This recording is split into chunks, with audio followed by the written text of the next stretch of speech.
right, Viola, how are you doing? I'm doing good. How you doing? Or as they say in the South, how you doing? I'm okay. How have you handled this pandemic? How's it been for the family? Because you still have to be a mom. You do. And you have to pick up puppy poop and you have to mop floors and you got to cook.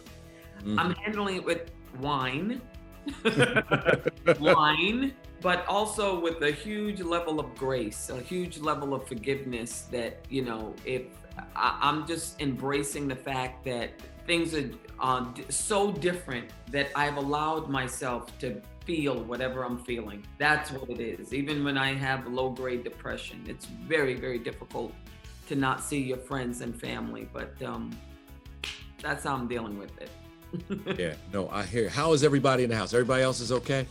Oh yeah. My daughter's living her best life. Is she? Listen, I'm trying to harness whatever she's got.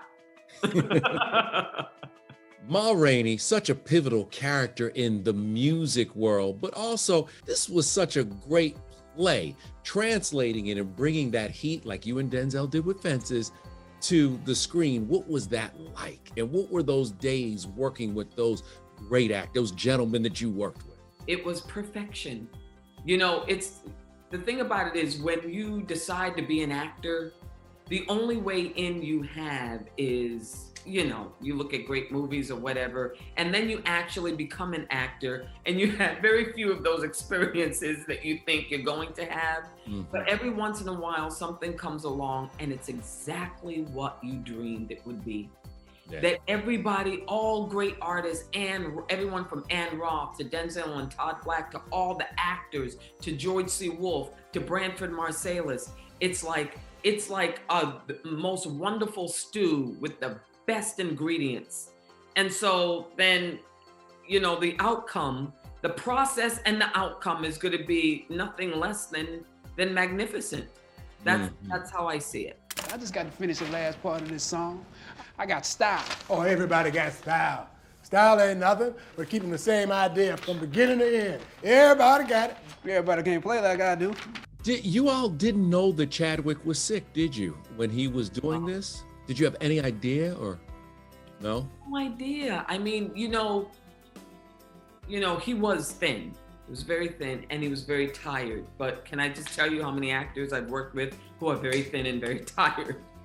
So there was no sense in that. Now looking back, you saw, his makeup artist and his hairstylist who were praying over him and meditating over him. And then you wondered, okay, maybe that's what he requires to work, to feel centered. But in hindsight, all of it makes sense now. But that's the only part of it that makes sense. There was nothing about Chadwick that was anything other than a life force, anything other than bringing his utmost to the work, the dedication, the integrity.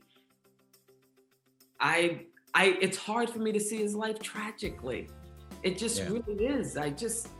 He's just one of those people you meet every once in a lifetime that they focus on every single moment. Every single moment is intentional. Yeah. You also, playing Ma, you had to do the padding and the sweat. And if people mention Fences, they would, they think of, there was that moment, that cry, that moment. And now with Ma Rainey, it's the sweat. Everybody will always remember the sweat. What was it like transforming into her? Awesome. Was that your sweat or was that her? Was that? No, that was the sweat from my makeup artist.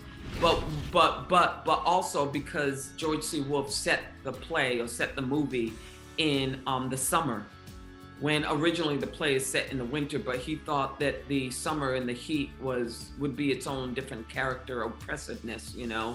But also when Ma Rainey is described, and there's very little information about her, but one of the things they say that she always looked like she was dripping in sweat all the time.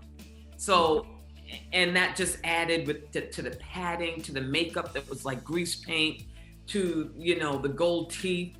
I wanted to create a character on my own terms. I did not want to filter it through the white gaze or through any kind of idea that people would have about someone who is larger, Black, singer, woman. Usually those characters are just big and funny, big, black and funny. Yeah. I wanted more than that. I wanted autonomy. Levy, the sooner you understand it ain't what you say, it's what Ma said to count. We'll be ready to go in 15 minutes. We'll be ready to go, and Madam says we're ready to go, and that's the way it go around here. Was Denzel around a lot during the shooting since he produced this? He was around a good bit, yeah.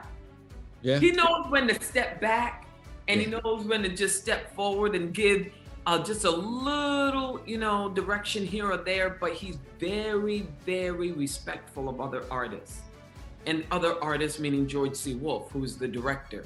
Mm-hmm. So, and I have to tell you, there were times I know Denzel was tearing up. There were times he just loved it. He was absolutely, in the audience for it.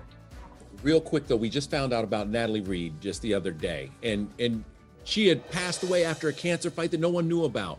And you posted about her. Any quick thoughts? No, I like I said, we're just gonna miss her talent. We're gonna just miss, I'm just gonna say it. I just feel like every Black artist out there who contributes anything that's wonderful and great, which she did, especially in comedy, they'll be missed. They're soldiers. Mm-hmm. We'll miss our soldier, but I'm sure her family, I feel for them, especially in the midst of COVID. Yes. That's gotta be hard. So God bless her.